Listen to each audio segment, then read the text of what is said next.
अस्सलाम वालेकुम। मैं हूं मोहम्मद आमिर और आप हमारा YouTube channel scholars law academy को देख रहे हैं। हमें बहुत सारे बच्चों की तरफ से क्यूरीज रिसीव हो रही थी कि सर एक पर्सनल स्टेटमेंट क्या होती है, उसको लिखा कैसे जाए, उसको कितने पैराग्राफ्स में लिखा जाए, क्या हम उसको बुलेट पॉइंट्स में लिख सकते हैं या नहीं लिख सकते, क्या उसको उर्दू में लिखा जाए या इंग्लिश में लिखा जाए, किस तरह से हम जो है ना पर्सनल स्टेटमेंट में 10 में से 9 मार्क्स या 8 मार्क्स गेन कर सकते हैं। तो इन सारे सवालात का जवाब हम आज आपको इस वीडियो में देंगे। प्लस हम ये भी बताएंगे कि काफ़ी सारे बच्चों का ये इशू आता है कि उनको बिल्कुल ज़ीरो मार्क्स दे दिए जाते हैं या 2 मार्क्स दे दिए जाते हैं, तो वो क्यों होते हैं। तो आज की वीडियो को स्किप मत कीजिएगा, इसको एंड तक देखिएगा। हम आपको ये बताएंगे कि पर्सनल स्टेटमेंट क्या होती है, कैसे लिखा जाए, कितने पैराग्राफ बनाए जाएँ, किस लैंग्वेज में लिखना सूटेबल है और किस तरह से उसको अटेम्प्ट करना है।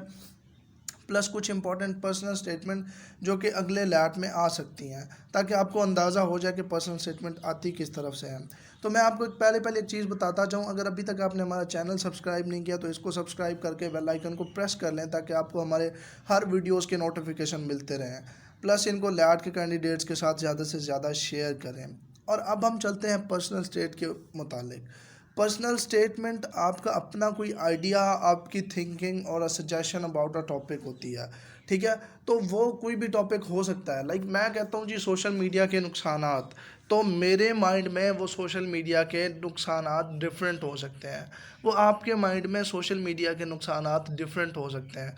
तो हर कोई अपने एनालिसिस प्लस अपनी रिसर्च के साथ उन टॉपिक को अटेम्प्ट करता है। ठीक है, तो काफ़ी सारे बच्चे यहाँ पे ये शिकायत करते हैं, सर हमारे 0 मार्क्स क्यों आ जाते हैं। क्योंकि पहले पहले बेटा ये होता था कि वो आपसे पूछता था कि आप वकील क्यों बनना चाहते हैं, और हमारे बच्चे उसी तरह ही फिर लिख के आ जाते हैं। जो भी टॉपिक आया हुआ हो तो वो वही वकील वाली पर्सनल स्टेटमेंट को रटा लगा के जाते हैं, और वहाँ पे टॉपिक जो भी आया हुआ हो उसको नहीं देखते और वहाँ पे लिख देते हैं कि हम वकील क्यों बनना चाहते हैं। तो बेटा उसने आपसे टॉपिक से रिलेटेड पर्सनल स्टेटमेंट या ज़ाती बयान मांगा है। आप ये समझते हैं कि वो ज़ाती बयान इसलिए मांग रहा है कि आप वकील क्यों बनना चाहते हैं, और आप लिख के आ जाते हैं और उससे आपके मार्क्स कट जाते हैं। तो मैं आपको ये बता दूं, पहले पहले आपने वहाँ पे केयरफुली पर्सनल स्टेटमेंट को देखना है कि वो टॉपिक क्या दिया गया है। क्योंकि पिछले 5-6 सेशन से ऐसे टॉपिक आए हैं जो कि करंट इश्यूज़ के ऊपर हैं, या हमारे इन्वायरमेंटल इश्यूज़ के ऊपर हैं, या हमारी अर्थ के रिलेटेड हैं, या हमारी सराउंडिंग के रिलेटेड हैं। तो सबसे पहले फिर मैं वही कहूँगा कि अपने आप को इस तरह से क्रिटिकल एनालिसिस के ऊपर बेस करें कि आपका क्रिटिकल एनालिसिस बहुत स्ट्रांग होना चाहिए। आप सोसाइटी में जो कुछ भी होता है उसको कीनली ऑब्ज़र्व करें। लाइक अभी अफ़गानिस्तान और तालिबान का इशू चल रहा है, तो इसको आप ऑब्ज़र्व करें। इसके ऊपर डिफरेंट जो आपकी आलमी ताकतें हैं उनका क्या बयान है। और अभी पाकिस्तान से रिसेंटली न्यूजीलैंड ने सीरीज़ ख़त्म की है, तो इसके ऊपर क्या लॉजिक्स हैं, क्या मतलब इसके पीछे हाथ किसका है। तो ये सारी चीज़ें जब आप क्रिटिकली एनालाइज करेंगे तब आप जाके अच्छे क्रिटिक भी बनेंगे और किसी भी टॉपिक के ऊपर लिख पाएंगे। क्योंकि वो करंट अफेयर से रिलेटेड या आपकी सराउंडिंग से रिलेटेड या आपके इन्वायरमेंट से रिलेटेड पर्सनल स्टेटमेंट देता होता है। ठीक है, तो उसमें मैं आपको दूसरा पॉइंट ये बता दूं कि आपको इंट्रोडक्शन लिखने की कोई ज़रूरत नहीं है, क्योंकि वहाँ पे 10 लाइनें होती हैं टोटल, और सिर्फ 2 ही पैराग्राफ बन सकते होते हैं। और आप अगर वहाँ पे इंट्रोडक्शन लिखना शुरू कर देंगे तो वहाँ पे आपका फिर आगे कॉजेज़ कहाँ जाएंगे, इफ़ेक्ट, या आप किस तरह से किस चीज़ को ख़त्म कर सकते हैं, वो कहाँ जाएंगी वो चीज़ें। लाइक मैं आपसे एक सवाल पूछता हूँ कि एक लॉ के स्टूडेंट के बतौर आप लॉ में किस तरह से तब्दीलियाँ देखना चाहते हैं, या क्या तब्दीलियाँ देखना चाहते हैं। तो हर बंदा अपनी विल के अकॉर्डिंग और अपनी ऑब्जर्वेशन के अकॉर्डिंग बात करेगा। किसी ने जो है ना अपनी सोसाइटी में देखा होगा कि लॉयर्स जो है ना केसेस का फ़ैसला मेरिट के ऊपर नहीं करते। किसी ने देखा होगा कि जो है ना हमारे कॉन्स्टिट्यूशन में औरतों को हकूक़ ज़्यादा नहीं मिलते। तो हर कोई अपनी ऑब्जर्वेशन के मुताबिक बात करेगा। तो अपने अपनी ऑब्जर्वेशन स्ट्रॉन्ग रखनी है।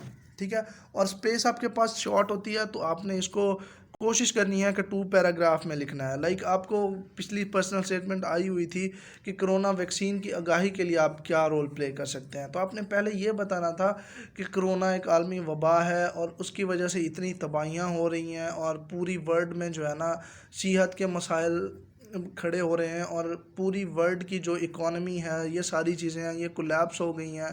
तो ये सिर्फ कोरोना की वजह से ही हुआ है। तो इसलिए इसके सद्देबाब का सोचना लाजिम है। तो आगे आपने फिर बुलेट पॉइंट्स में या दूसरे तीसरे पैराग्राफ में आप ये बता सकते हैं कि आप किस तरह कोरोना की इस वबा को ख़त्म कर सकते हैं और वैक्सीनेशन में अपना रोल प्ले कर सकते हैं। तो इस तरह से आपने अच्छी पर्सनल स्टेटमेंट लिखनी होती है। प्लस बच्चों का ये सवाल आता है कि सर इसको उर्दू में लिखें या इंग्लिश में लिखें। अब किसी भी लैंग्वेज में लिखें, आपको नंबर अच्छे ही मिलेंगे अगर आपने उर्दू अच्छी चूज़ की है, यानी कि इमला की गलतियाँ नहीं की और आपकी उर्दू जो है ना बेढंगी नहीं है और उसमें जो है ना अल्फाज का तनासुब और अल्फाज का चुनाव लाजवाब है, तो वो आपको मार्क्स बहुत अच्छे देगा, क्योंकि हम आपको सैम्पल में भी दिखाएंगे। और अगर आपने इंग्लिश में लिखी है तो आपकी वोकैबुलरी प्लस आपका थॉट प्रोसेस प्लस आपकी रिसर्च और आपने कितना किसी से अच्छा लिखा और आपकी रिसर्च कितनी बाकी बच्चों से प्रोमिनेंट थी या यूनिक थी, वो बात आपको प्रोमिनेंट करती है और आपके पर्सनल स्टेटमेंट में अच्छे नंबर आते हैं। ठीक है बेटा, तो आपने इसको इस तरह से लिखना है और आपने ये ख्याल करना है कि वहाँ पे ब्लैक और ब्लू बॉल पॉइंट अलाउ होते हैं। तो अगर आप बाकी पर्सनल स्टेटमेंट जो आप लिख रहे हैं ब्लैक बॉल पॉइंटर से, तो आपको लगता है कि कोई की वर्ड है जो कि पूरे सेंटेंस का मतलब दे सकता है और आप जो है ना रीडर की अटेंशन उस तरफ ड्रॉ करना चाहते हैं, तो आपने उस वर्ड को अंडरलाइन कर देना है या उस वर्ड को ब्लू बॉल पॉइंट से लिख देना है, ताकि उसकी अटेंशन पहले पहले उस वर्ड की तरफ जाए और उसको पता चले कि बच्चे ने इंपॉर्टेंट पॉइंट्स को हाईलाइट भी किया हुआ है, ताकि उसको रीडर को पढ़ने में आसानी हो और वो जल्दी से जल्दी चेक करके आपको अच्छे से अच्छे नंबर दे के जाए। तो ये तो होता है पर्सनल स्टेटमेंट को लिखने का तरीका। अब कुछ है आपके पास इंपॉर्टेंट पर्सनल स्टेटमेंट। अब ये है कि how can we aware public about importance of mask. अब यहाँ पे पब्लिक का वर्ड मिसिंग है। अब पब्लिक को किस तरह से अवेयर कर सकते हैं मास्क वेयरिंग के ऊपर। अब मास्क की इंपॉर्टेंस अब पहले बताएंगे कि मास्क कोरोना में बहुत ही इफेक्टिव प्रूव हुआ है। कोरोना की वबा में वो कहते हैं ना prevention is better than cure, तो परहेज़ इलाज से बेहतर वाली कोटेशन बिल्कुल फिट आई है। तो आपने इसको यही करना है कि जो है ना मास्क वेयरिंग बहुत ज़्यादा करनी है, ताकि हम जो है ना आवाम की ज़िंदगियों को सेव कर पाएँ। अब आपने पब्लिक को अवेयर कैसे करना है, अगले पैराग्राफ में आपने ये बताना है।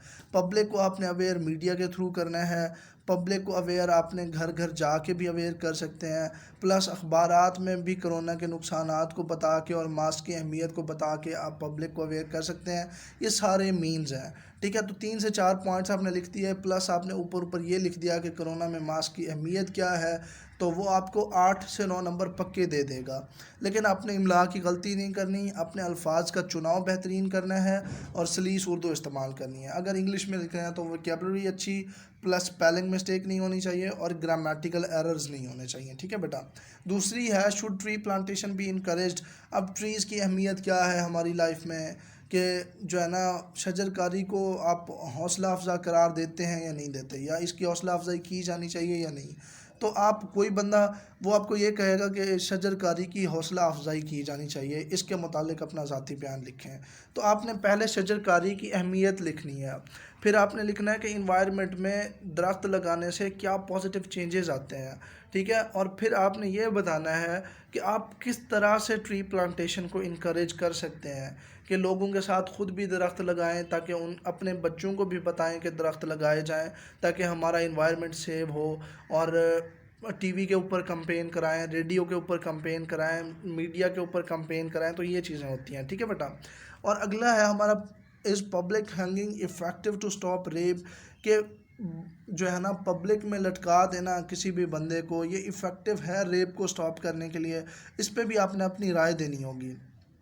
ठीक है, तो आप अपनी राय दे सकते हैं, लेकिन आपके पॉइंट्स अच्छे तब होंगे जब आपकी ऑब्जर्वेशन स्ट्रांग होगी, आपने कहीं से इस टॉपिक को पढ़ा होगा, या सोसाइटी में जो बात हुई हैं उनको कीनली ऑब्जर्व किया होगा। आपने देखा होगा कि अगर आपकी सोसाइटी में किसी भी बंदे को जो रेपिस्ट है उसको लटका देते हैं पब्लिकली, तो कोई भी फिर जुर्रत नहीं करेगा कि वो जो है ना दोबारा से किसी का रेप करे, क्योंकि इससे बदनामी भी होगी, सारा कुछ होगा। तो ये सारे पॉइंट्स आपने वहाँ पे लिख के आने हैं। तो ये कुछ इंपॉर्टेंट पर्सनल स्टेटमेंट थी।